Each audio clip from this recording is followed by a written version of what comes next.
Bismillahirrahmanirrahim. Assalamualaikum warahmatullahi wabarakatuh.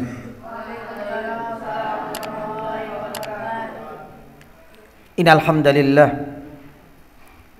nahmaduhu wa nasta'inuhu wa nastaghfiruh wa na'udzu billahi min shururi anfusina wa sayyiati a'malina. May yahdihillahu fala mudilla lahu wa may yudlilhu fala hadiya lahu. Asyhadu an la ilaha illallah wahdahu la syarika lah, ilahul awwalin wal akhirin, wa asyhadu anna Muhammadan abduhu wa rasuluh. Allahumma salli wa sallim wa barik ala Muhammad wa ala alihi wa ashabihi wa man ihtadaw bihudahu ila yaumiddin, amma ba'd. Allahumma inna nas'aluka khaira ma fi hadal masa' wa khaira ma ba'dah, wa na'udzu bika min syarri ma fi hadal masa' wa syarri ma ba'dah. Ikhwas sekalian yang dirahmati Allah Subhanahu wa taala, alhamdulillah pada kesempatan sore hari ini Allah Subhanahu wa taala pertemukan kita kembali dalam kajian rutin yang insyaallah kita akan isi pada kesempatan sore hari ini dengan tematik. Ada satu pembahasan yang kental sekali dengan bulan yang saat ini kita berada. Saat ini kita berada di bulan apa? Hijriahnya Rabiul yani awal. Rabiul awal mengingatkan kita pada sirah Nabi sallallahu alaihi wasallam, di mana Rasulullah sallallahu alaihi wasallam di bulan inilah dilahirkan, dan di bulan seperti ini juga Rasulullah sallallahu alaihi wasallam diwafatkan oleh Allah Subhanahu wa taala. Maka oleh karena itu, ikhwas sekalian yang dirahmati Allah Subhanahu wa taala, di sini kita akan mengulik sedikit tentang detik-detik kelahiran Nabi sallallahu alaihi wasallam dan memetik beberapa pelajaran berharga dengan kelahiran Nabi sallallahu alaihi wasallam di atas muka bumi ini. Kita akan sedikit belajar sirah ya. Ikhwas sekalian dirahmati Allah Subhanahu wa taala. Kelahiran Nabi sallallahu alaihi wasallam menjadi satu keberkahan tersendiri, tidak hanya untuk keluarganya, tidak hanya untuk penduduk Makkah, tapi juga berlaku untuk seluruh alam ini. Karena kehadiran Nabi sallallahu alaihi wasallam dan kelahirannya ini sudah ditunggu sebagai calon pemimpin dunia, sebagai penutup para utusan dan para nabi. Maka ketika Nabi sallallahu alaihi wasallam lahir, inilah keberkahan demi keberkahan itu selalu menyelimuti kehidupan Nabi sallallahu alaihi wasallam. Nah, di sini sebelum kita membahas tentang TTL Nabi sallallahu alaihi wasallam, apa itu TTL? Tempat tanggal lahir dan siapa yang ngasih nama untuk Nabi sallallahu alaihi wasallam. Kemudian juga kenapa Nabi SAW dilahirkan dan sudah menyandang statusnya sebagai anak apa? Anak yatim. Apa alasannya? Insya Allah nanti kita akan bahas satu persatu masalah ini. Mudah-mudahan 1 jam ke depan cukup untuk membahas beberapa tema-tema ini. Tapi sebelumnya kita ingin mengulas terlebih dahulu bahwa lahirnya Nabi SAW ini tidak bisa dilepaskan dari perjalanan dagang sang ayah. Ayahnya Nabi namanya siapa? Abdullah. Lah, Abdullah ini profesinya sebagai apa? Sebagai pedagang. Makanya di dalam buku-buku dan kitab-kitab sejarah disebutkan Abdullah meninggalkan istrinya Aminah dalam kondisi sudah hamil. Nah, ketika Abdullah melakukan perjalanan dagang ke negeri Syam. Syam ini luas. Dulu Syam itu mencakup Lebanon juga masuk, Yordania juga sebagian masuk, Palestina itu juga masuk, Syam. Karena memang Syam ini adalah tempat di mana para penduduk Arab yang kebanyakan profesinya sebagai seorang pedagang, kulaan dagangnya di sana. Tak terkecuali ayahanda Nabi sallallahu alaihi wasallam Abdullah. Ketika itu Abdullah, ayahanda Nabi sallallahu alaihi wasallam, genap berusia 25 tahun. Masih muda apa sudah tua? Masih muda. Jadi istrinya ditinggal di kota Makkah. Abdullah melakukan perjalanan dagang yang cukup jauh dan sangat jauh sebenarnya ke negeri Syam. Dan itu tepat di usia 25 tahun. Lah di sini ayahanda Nabi Shallallahu Alaihi Wasallam hampir di kota Yathrib. Nah saya tanya, Yathrib itu di mana saat ini? Madinah. Jazakallah khairan. Masya Allah, Masya Allah. Jadi Yathrib itu nama lama. Sekarang namanya apa? Yani Madinah. Ya.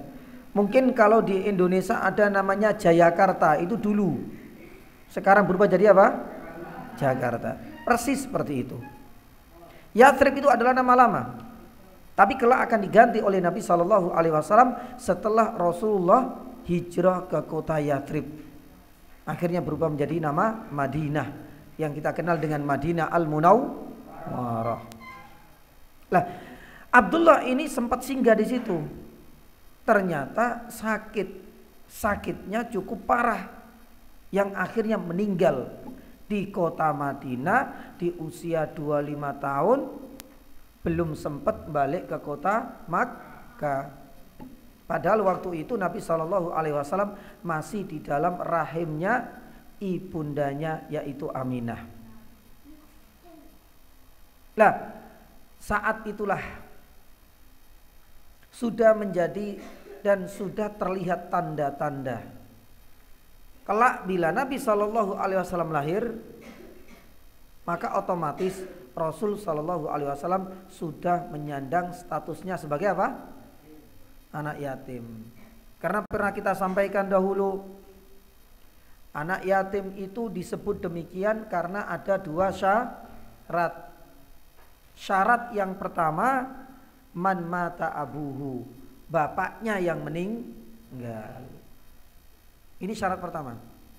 Kalau ibunya yang meninggal sebenarnya tidak dikatakan anak yatim. Tapi di dalam istilah fikih namanya aji. Apa itu aji itu? Bukan yatim piatu. Aji atau ajiyah. Ya. Asing ya. Enggak pernah dengar ya? Baik. Karena memang syarat seseorang dikatakan yatim itu bila satu ayahnya yang meninggal. Kalau seandainya ibunya yang meninggal bukan dikatakan yatim. Syarat yang kedua dikatakan yatim itu bila apa? Belum baligh. Makanya Rasul sallallahu alaihi wasallam pernah bersabda, la yutmah illa yani ba'da ihtilam. La yutma ba'da ihtilam. Tidak disebut lagi anak yatim kalau sudah mimpi basah. Dan mimpi basah ini menjadi salah satu syarat, salah satu pertanda anak itu sudah baligh. Makanya kalau ayahnya yang meninggal dan syarat yang kedua apa? Sudah baligh, maka kalau seandainya ayahnya yang meninggal yang kedua belum baligh, maka berarti masih dikatakan anak yatim. Taib. Ikhwas sekalian dirahmati Allah Subhanahu wa taala. Inilah proses perjalanan cukup jauh melelahkan yang akhirnya Allah Subhanahu wa taala mewafatkan ayahanda Nabi sallallahu alaihi wasallam. Di kota apa tadi? Meninggalnya di kota Madinah. Nama dulunya apa? Yathrib. Usianya berapa? 25 tahun. Taib. Selesai. Sekarang kita berpindah ke detik-detik kelahiran Nabi Shallallahu Alaihi Wasallam. Kita akan membahas tentang banyak hal. Satu, tempat kelahiran Nabi. Yang kedua, tanggal, hari, kemudian tanggal, kemudian bulan, kemudian tahun, kemudian nama. Nanti dibantu. Barangkali ada yang sudah banyak membaca sirah dan kitab sejarah kelahiran Nabi sallallahu alaihi wasallam. Yang pertama, tentang kelahiran Nabi sallallahu alaihi wasallam itu adalah tempat TTL. T itu apa? Tempat kelahiran. Para ulama sepakat Nabi sallallahu alaihi wasallam dilahirkan di mana? Di kota Mekah. Tapi ayahnya tadi diwafatkan di mana? Di Madinah. Kita kembali kepada Rasulullah sallallahu alaihi wasallam. Rasulullah sallallahu alaihi wasallam tempat kelahirannya di kota Mekah. Tapi beberapa ulama masih berbeda pendapat. Kota Mekah ini kan gede banget. Sedangkan kota Mekah ini juga ada yang namanya semacam mungkin kelurahan kecil-kecil, mungkin kecamatan. Lah, tepatnya di kelurahan perkampungan manakah Rasul sallallahu alaihi wasallam dilahirkan, ini masih diperdebatkan. Ya kayak Jombang. Jombang kan besar. Tapi kalau seandainya Jombangnya sebelah mana kita dilahirkan, kan banyak. Karena Jombang ini juga terdiri dari berbagai apa? Kecamatan. Lah di sini masih silang pendapat. Ada yang mengatakan dekat Bukit Sofa. Bukit Sofa itu bukit mana itu? Di mana tempatnya itu? Bukit Sofa di mana tempatnya? Di Makkah. Ya. Ada yang mengatakan kalau ada orang yang haji atau umroh itu kan namanya sa'i. Sa'i itu dari mana ke mana? Sofa ke Marwah. Sofa dan Marwah itu semacam perbukitan. Makanya Sofa di sini itu ada yang mengatakan di tempat situlah dahulu dekat Bukit Sofa Rasulullah sallallahu alaihi wasallam dilahirkan.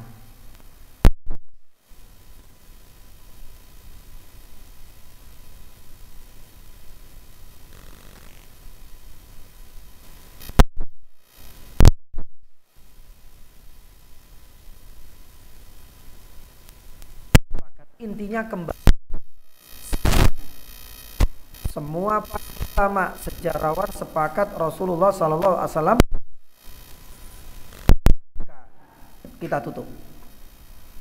Kemudian setelah kota yang kedua apa? Hari. Nabi sallallahu alaihi wasallam dilahirkan di hari apa? Hari Senin. Catat.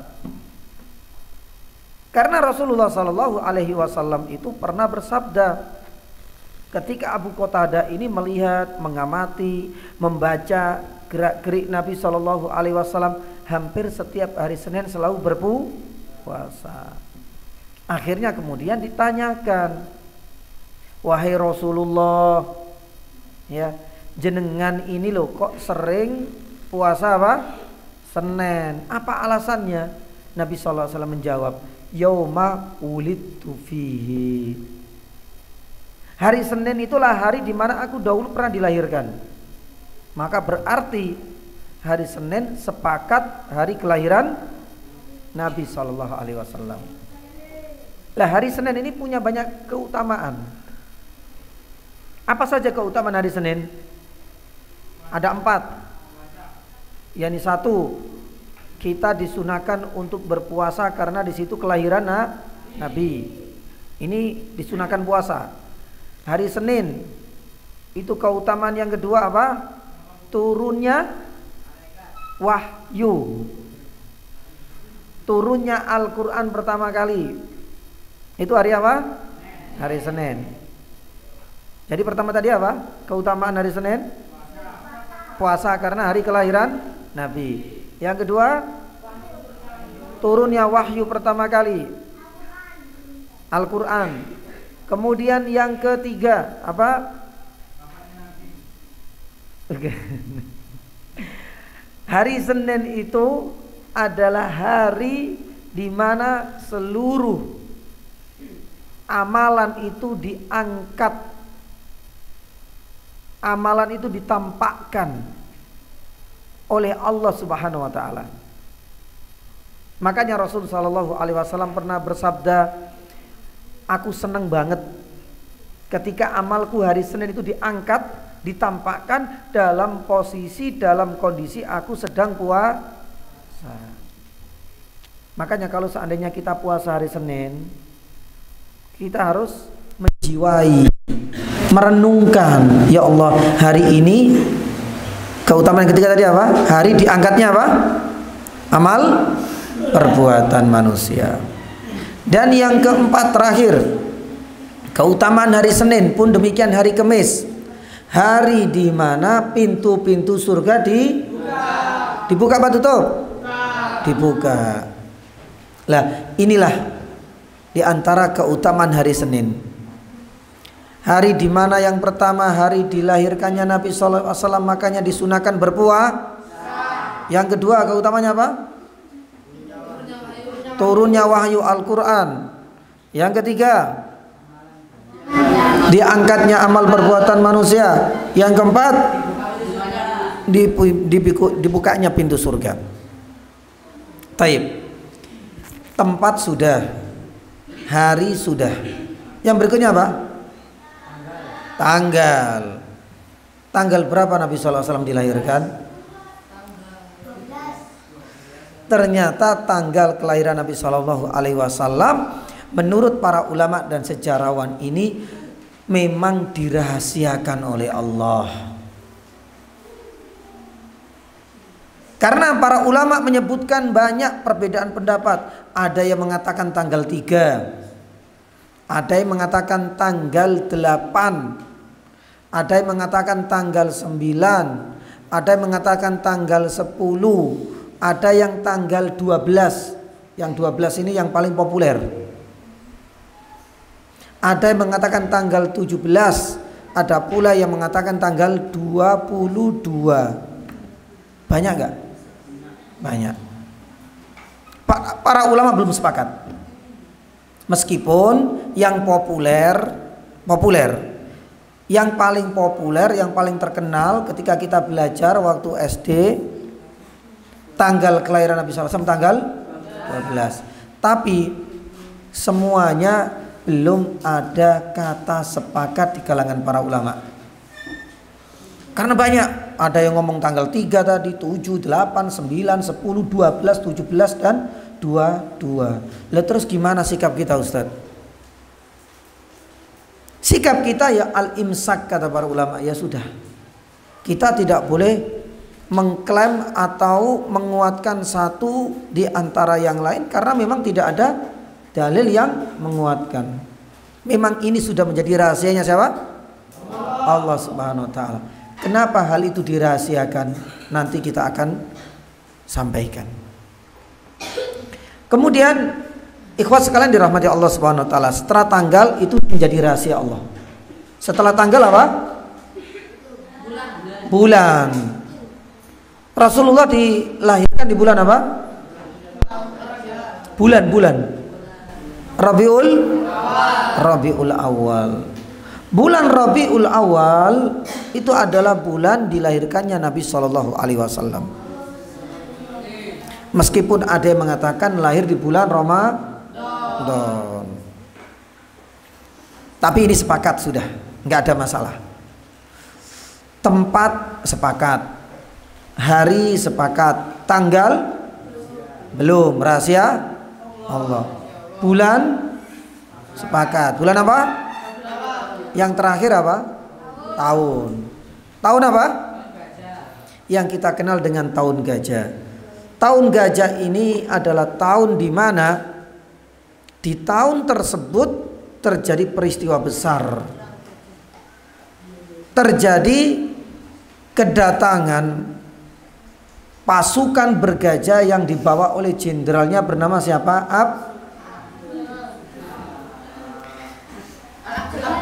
Abraha, bukan Abu Jahal, Abraha.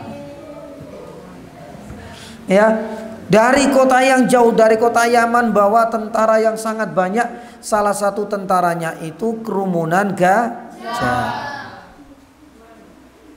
Pernah baca ya? Gajah yang paling gede, pemimpin gajah namanya siapa? Nama gajahnya. Siapa gajah? Gajah Mada. Gajah yang paling besar namanya Mahmud. Maaf kalau di sini ada namanya Mahmud. Ya. Lah ini kan gajahnya banyak. Ada yang mengatakan 9 gajah, ada yang mengatakan 6 gajah. Tapi gajah yang paling besar yang memimpin gajah-gajah yang lain itu namanya Mahmud. Lah inilah kemudian dibawa oleh Abraha. Tapi alhamdulillah Allah Subhanahu wa taala menjaga Ka'bah. Dikirim apa? Burung. Makanya disebutkan di dalam surat Al-Fil, wa arsala alaihim tayran tarmihim. Dilempar dengan apa? Batu. Setiap kerikil kecil, setiap burung itu pasti membawa berapa? Membawa berapa? 3. 1 kerikil di paruhnya dan 2 kerikil di kedua kakinya atau cakarnya. Setiap 3 kerikil dilepas, faja'alahum ka'as, semuanya menjadi melepuh.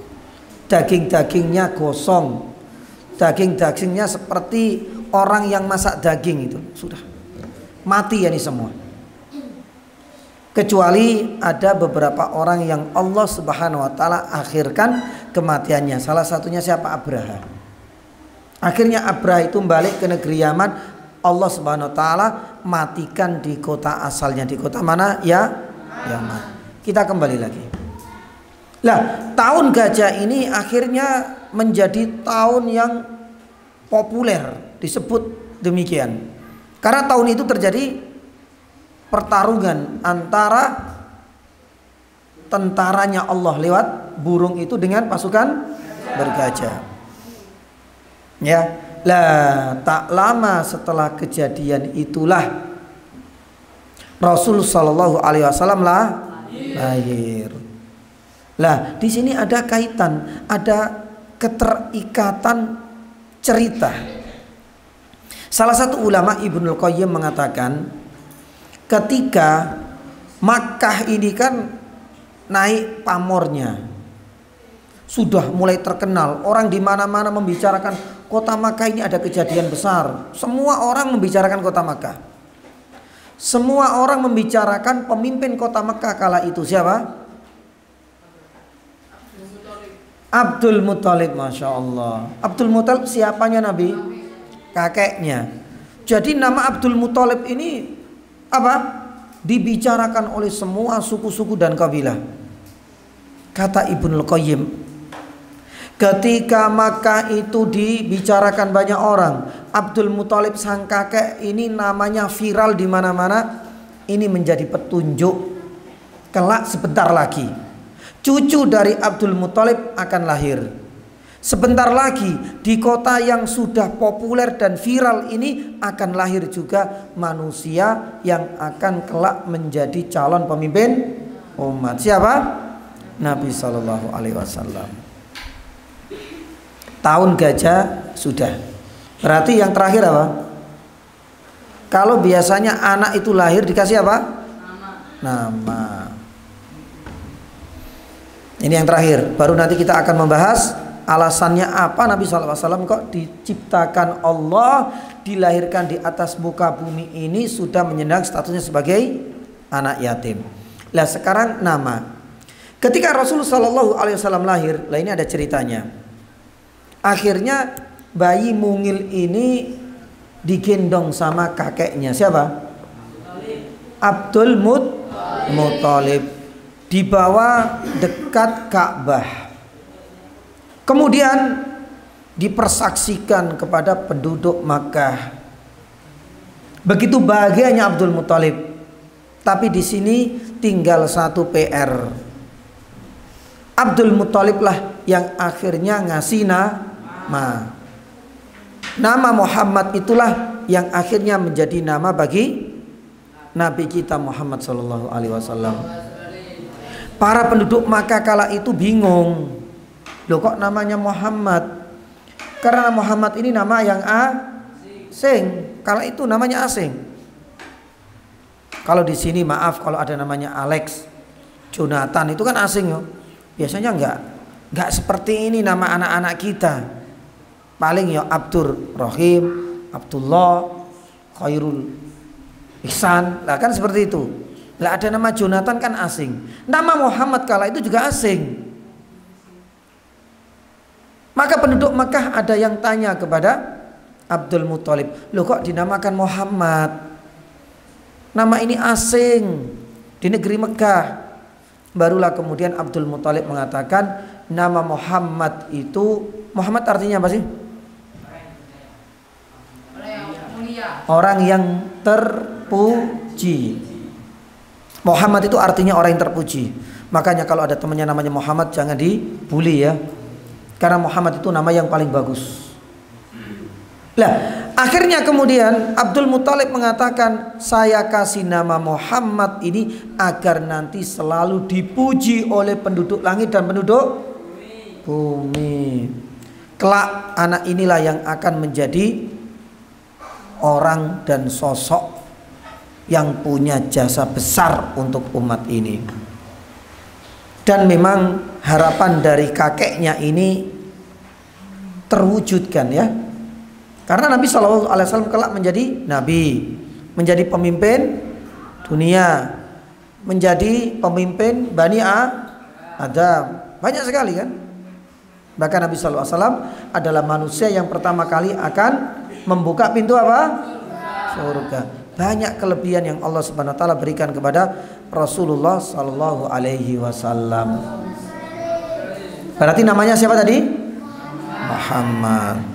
Lah, ternyata Rasul sallallahu alaihi wasallam diberikan kelebihan oleh Allah. Apa kelebihan? Allah Subhanahu wa taala memberikan kelebihan nama-nama yang cukup banyak, yang itu tidak diberikan kepada nabi-nabi yang lain. Kita mengenal Nabi Adam ya. Nama yang lain ada enggak? Nabi Nuh, Nabi Musa, ya, hampir semuanya nabi. Ketika Allah Subhanahu wa taala mengisahkan ya cuma namanya itu tok. Tapi Rasulullah SAW punya banyak nama. Nama yang pertama Muhammad. Nama yang pertama kali ketika Abdul Muthalib ngasih kepada Rasulullah pasca kelahirannya. Nama yang kedua siapa? Ahmad. Di dalam surat apa? Surat As-Saff ayat yang ke-6. Di dalam surat As-Saff ayat yang ke-6, Nabi Isa itu menyampaikan wasiat terakhirnya. Aku memberikan kabar gembira kepada umatku, kelak akan lahir pemimpin dunia, penutup para nabi, namanya apa? Wa mubasysyiram bi rasuli ya'ti mim ba'dismuhu Ahmad. Siapa Ahmad itu?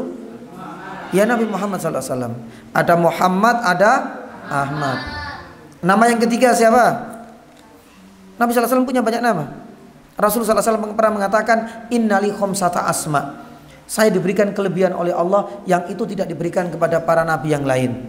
Aku diberikan 5 nama bahkan lebih. Nama yang ketiga siapa? Al-Mahi. Susah nulisnya. Al-Mahi, M-A-H-I, Al-Mahi.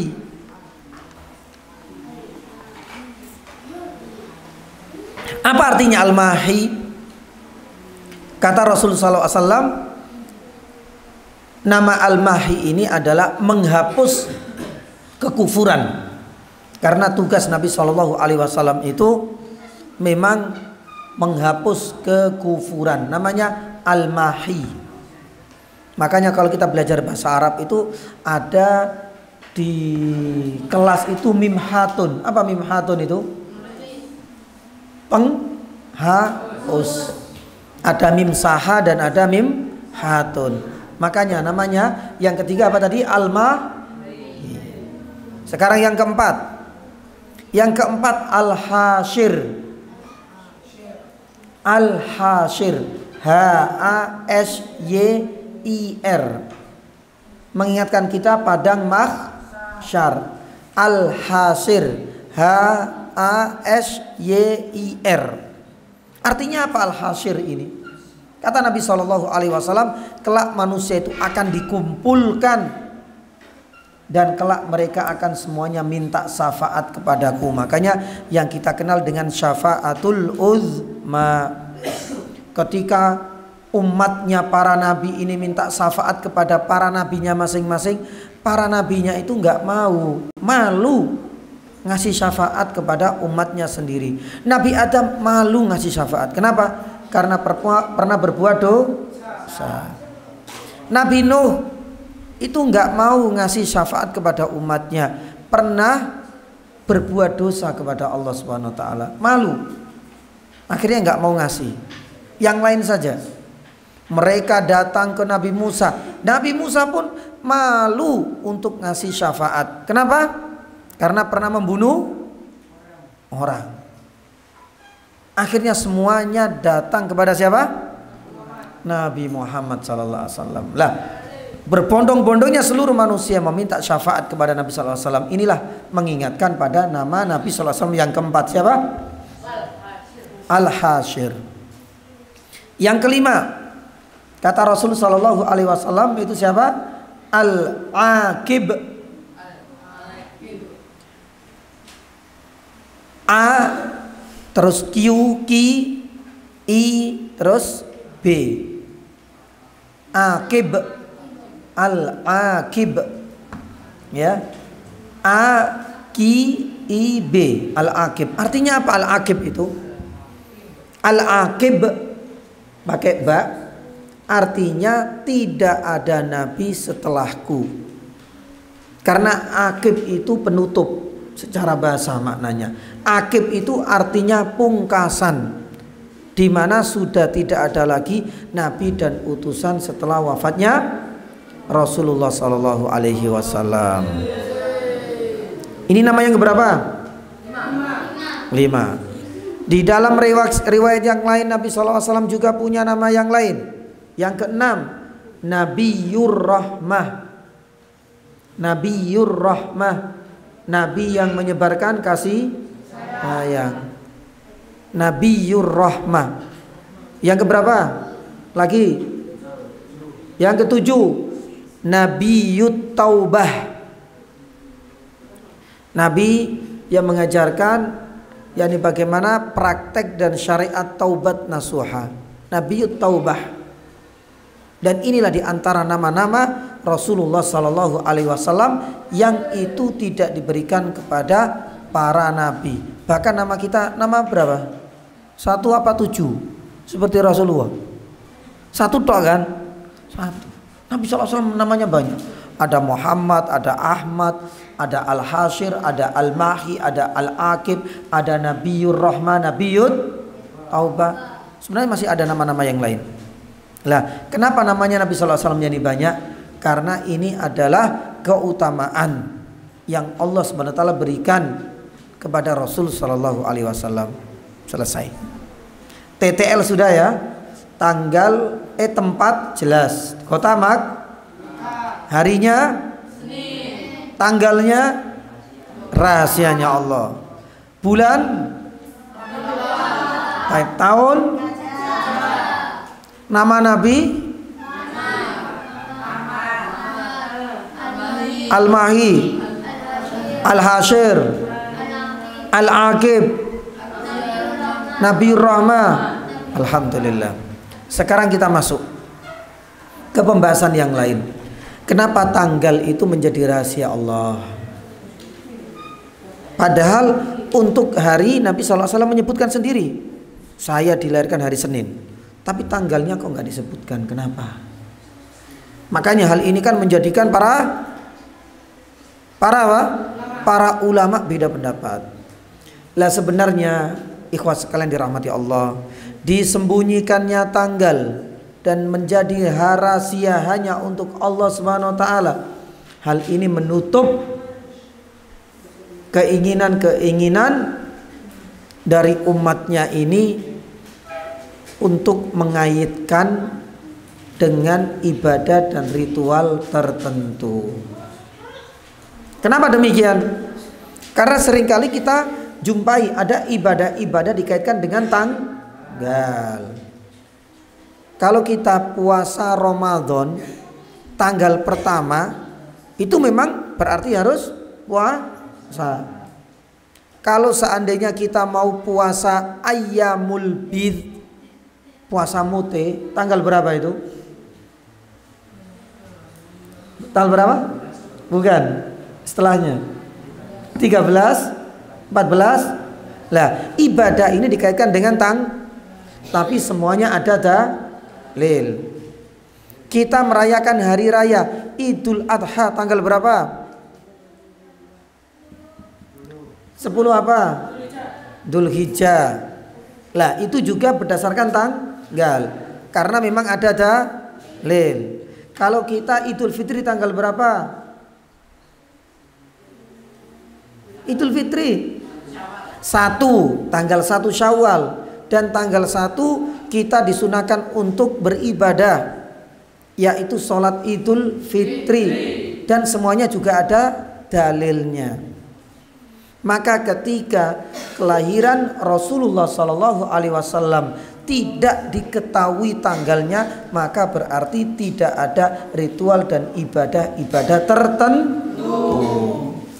Inilah hikmah terbesar kenapa tanggal itu menjadi rahasia bagi Allah.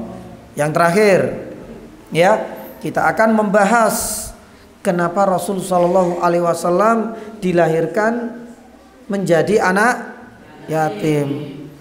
Saya tanya, kasihan gak Rasulullah? Kasihan ya. Pernah gak Rasulullah berjumpa dengan ayahnya? Belum pernah kan? Ayahnya meninggal, sedangkan kala itu Rasulullah masih di kandungan ibundanya. Lah, di sini apa alasannya Allah Subhanahu wa taala menakdirkan hal itu? Apa kira-kira hikmahnya? Apa alasannya? Kenapa Rasulullah Shallallahu Alaihi Wasallam kok dijadikan sebagai anak yatim? Biar hanya Allah yang mengurus. Masya Allah, jamil. Ini sangat bagus sekali. Ya, Rasul Shallallahu Alaihi Wasallam lahir sudah tidak punya ayah. Harapannya, alasannya satu sebabnya, agar Allah Subhanahu wa taala bisa turun tangan menjadi pengganti ayahnya yang sudah wafat, menjadi pembela, pengasuh, yang ngurusi, pengawas. Itu semuanya adalah Allah Subhanahu wa taala. Enak enggak? Enak sekali. Hal ini juga terjadi pada Nabi Musa alaihissalam. Nabi Musa kalau kita lihat di dalam Al-Quran, yang disebutkan hanya sosok sang ibu, bapaknya nggak ada. Makanya di dalam surat Toha, walitusna'a ala aini, ini ditujukan kepada Nabi Musa ketika Allah memberikan jaminan aku yang akan mengawasi Nabi Musa. Karena Nabi Musa tidak punya sosok sang ayah. Pun demikian untuk Rasulullah Sallallahu Alaihi Wasallam juga. Masya Allah, enak, enak banget, subhanallah. Yang kedua, kenapa Nabi Shallallahu Alaihi Wasallam dijadikan sebagai anak yatim? Kalau yang pertama, karena Allah Subhanahu Wa Taala ingin menjadi pengganti bagi sang ayah. Ini sebab dan alasan pertama. Alasan kedua apa? Karena apa? Kenapa didapatkan anak yatim? Subhanallah, maaf ya, anak yatim itu berat sih, berat nggak sih ketika waktu kecil? Berat. Lah disinilah alasannya. Dijadikannya Nabi Sallallahu Alaihi Wasallam sebagai anak yatim itu supaya peka. Ngerti peka? Peka dengan kondisi sekitar, dengan nilai-nilai kemanusiaan, dengan kehidupan yang sederhana. Karena biasanya anak yatim itu memang kehidupannya berat. Anak-anak kecil yang sudah tidak ada ayah itu keduanya berat. Lah disinilah Rasulullah SAW itu sudah dididik semenjak kecil dengan kerasnya kehidupan, dengan hidup serba sederhana. Pun demikian agar peka dengan nilai-nilai kemanusiaan. Makanya Nabi SAW itu hidup sederhana semenjak kecil. Bahkan kesederhanaan Nabi SAW hidup ini sampai nanti ketika sudah menjadi pemimpin dunia. Meskipun Nabi SAW kepala pemerintahan, jadi presiden, tapi tetap senang hidup sederhana. Kenapa? Karena kebiasaan semenjak kecil. Masya Allah. Padahal Nabi SAW bisa untuk membeli pakaian yang banyak, gonta-ganti setiap hari, mungkin sekali karena pemimpin dunia dan kepala pemerintah. Nabi SAW bisa juga untuk membeli kasur yang tapi kenyataan Nabi SAW kasurnya pakai apa? Pelepah kurma. Nek bangun tidur ada bercak-bercak dan bekasnya. Ya Allah. Di sini pakai pelepah pisang, kurma, apa mangga? Kasur. Empuk enggak? Ya Allah, enak banget. Padahal Nabi SAW, subhanallah, padahal pemimpin dunia, kepala pemerintahan, seandainya pengen beli saat ini pun kasur yang paling empuk bisa. Tapi kenapa Nabi SAW hidup sederhana? Nah, inilah didikan semenjak kecil, sudah dibiasakan hidup sederhana. Yang kedua, ya, tadi kan Nabi SAW agar bisa merasakan kehidupan yang keras, peka terhadap nilai-nilai sosial dan hidup sederhana. Sederhana terbawa sampai dewasa. Pun demikian, kehidupan keras ini juga Nabi SAW terasa ketika nanti di usia dewasa. Karena Nabi SAW semenjak kecil itu sudah bekerja, 4 tahun sudah mengembalakan Di sini hewan apa yang ada di sekitar kita yang digembalakan, yang diternak? Burung, kucing, sapi. Ada sapi di sini. Subhanallah. 4 tahun itu usia TK apa sebelum TK itu? Kecil apa sudah besar? Kecil banget. Nabi SAW sudah bekerja. Usia 12 tahun Nabi SAW bekerja menemani pamannya ke negeri Syam, dagang. Bayangkan. Gak lama nanti Nabi SAW juga mengembalakan kambing lagi. Berat gak? Kehidupan keras yang dialami oleh Nabi SAW semenjak kecil inilah yang akan bisa, bahasanya itu ya, membentuk karakter Nabi SAW. Gak gampang nantinya menggantungkan kepada orang lain. Makanya coba kita lihat Nabi SAW itu meskipun pemimpin dunia turun tangan. Ketika menggali parit dalam perang Khandaq. Kalau sekarang kalau jadi pemimpin yang paling tinggi disuruh buat parit, disuruh buat gorong-gorong, kira-kira kita ikut macul apa enggak? Enggak. Nabi SAW enggak. Kenapa turun tangan? Sudah terbiasa. Masya Allah. Ini alasan yang kedua. Jadi alasan yang pertama tadi apa? Agar Allah SWT bisa menggantikan ayahnya Nabi. Yang kedua, agar Nabi SAW merasakan kehidupan yang keras, sederhana, dan peka dengan nilai-nilai sosial. Makanya Nabi SAW kan benar-benar pernah kita sampaikan ya, kenapa Nabi SAW itu begitu peka sekali terhadap, perhatiannya besar sekali terhadap anak-anak yatim. Anak-anak yatim itu kata Rasulullah, orang-orang yang membantu anak yatim itu akan disandingkan dengan Nabi di mana? Di surga. Enak banget. Baik. Yang kedua, alasan yang ketiga apa? Kenapa Nabi SAW dijadikan sebagai anak yatim? Ya. Para ulama menuturkan, disebutkan yang demikian itu agar Nabi SAW sadar, ini penting bagi anak-anak yang tinggal di sini ya, dan sudah kehilangan sosok sang ayah. Maaf, kita mari renungkan alasan dan sebab yang ketiga. Ini adalah pelajaran berharga. Dijanjikan Nabi SAW anak yatim untuk memberikan pelajaran bahwa kemuliaan, prestasi, apalagi kedudukan, jabatan tertinggi itu tidak ada kaitannya dengan yatimnya seorang anak.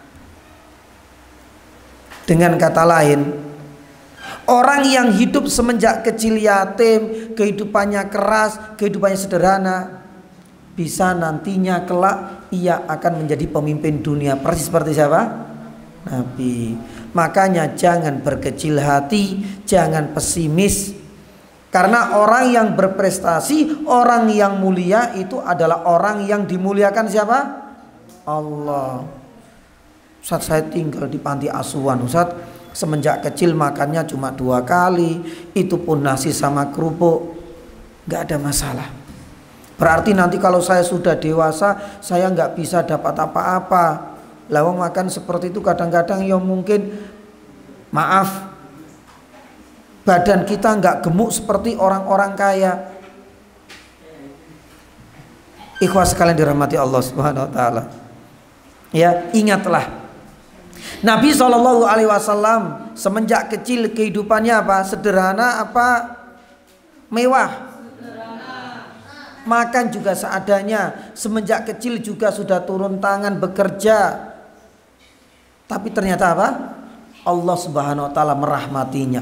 Allah Subhanahu wa taala memuliakannya. Bahkan kelak berangkat dari anak yatim ternyata mampu menjadi pemimpin dunia. Mungkin di sini hidup dalam kondisi serba apa? Serba ada apa serba nggak ada di sini? Alhamdulillah semuanya serba ada ya di sini ya.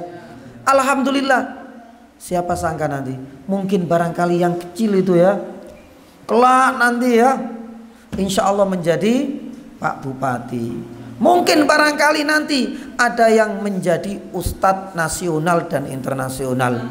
Mungkin barangkali yang siapa itu yang agak gemuk itu nanti insya Allah jadi jenderal besar di Indonesia.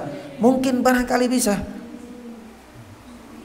Karena Allah Subhanahu wa taala itu selalu memuliakan orang-orang yang benar-benar beriman. Makanya adik-adik dan ikhwah sekalian di sini belajar yang rajin. Salate kenceng, ngajinya juga jangan sampai telat. Kenapa demikian? Karena kalau seandainya kita itu dekat dengan Allah lewat ngaji, dekat dengan Allah lewat sholat, dekat dengan Allah lewat puasa sunnah misalnya, maka kelak kita akan dimuliakan oleh Allah. Gak usah khawatir, saat kita itu belajarnya di sini gak seperti belajarnya sama orang-orang yang lain. Kalau Allah Subhanahu wa taala sudah cinta dan sayang kepada orang-orang yang dekat yakni dengannya, kelak Allah Subhanahu wa taala akan memberikan kemuliaan persis dengan Nabi sallallahu alaihi wasallam. Maka harapannya ini kami semua, yakni adik-adik dan ikhwah sekalian dirahmati Allah Subhanahu wa taala, ya, selama Allah Subhanahu wa taala masih memberikan kesempatan kita di sini belajar. Syukur nggak bisa belajar di sini? Syukur banget. Ada loh ya. Tadi Pak Ustadz itu lihat di jalanan itu anak-anak kecil seperti ini juga ada, tapi ternyata minta di jalan-jalan. Kita nggak tahu bagaimana makannya, bagaimana sholatnya, bagaimana ngajinya ya Allah. Di sini ngaji alhamdulillah diajari, sholat alhamdulillah tepat waktu, ya kan? Makan pun ada, bahkan tadi tidurnya nggak di kolong jembatan. Tidurnya di mana? Kasur. Syukur enggak? Maka mudah-mudahan dengan kita semakin dekat kepada Allah Subhanahu wa taala, kelak Allah Subhanahu wa taala akan memuliakan kita. Karena kemuliaan prestasi itu tidak selalu didasarkan pada harta yang kaya raya. Makanya Nabi SAW bukan berasal dari keluarga yang kaya, tapi nantinya Rasulullah SAW menjadi pemimpin dunia. Insya Allah siap ya? Siap insya Allah. Ya mudah-mudahan kita bisa menapak tilasi, kita bisa mensuri tauladani Nabi Sallallahu Alaihi Wasallam.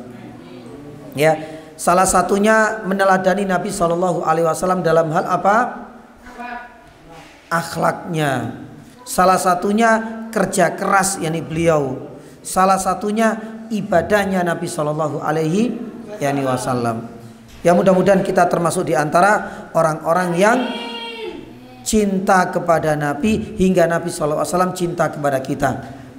Karena tatkala seseorang itu cinta kepada Nabi, mereka yang cinta kepada Nabi akan disandingkan bersama Rasul Sallallahu Alaihi Wasallam di surga. Allahumma amin. Ya, demikian yang bisa kami sampaikan. Mudah-mudahan ada faedahnya dan mudah-mudahan kita selalu berittiba, mengikuti arahan, anjuran, bimbingan Nabi Sallallahu Alaihi Wasallam. Demikian yang bisa kami sampaikan. Mudah-mudahan Allah Subhanahu wa taala pertemukan kita di lain kesempatan. Jangan lupa kita sudah berada di sore hari menjelang matahari tenggelam. Ada salah satu sunnah. Cinta sama Nabi enggak? Cinta. Lah, salah satu di antara sunnahnya Nabi. Kalau di sore hari baca apa? Dikir apa? Dikir petang. Besoknya dikir pagi. Cinta sama Nabi enggak? Cinta. Makanya nanti harus baca doa dan dikir sore. Demikian yang bisa kami sampaikan. Semoga ada faedah dan manfaatnya. Subhanakallahumma wa bihamdik asyhadu an la ilaha illa anta astaghfiruka wa atubu ilaik. Wassallallahu ala nabiyyina Muhammadin wa ala alihi wasallam. Tsumma assalamualaikum warahmatullahi wabarakatuh.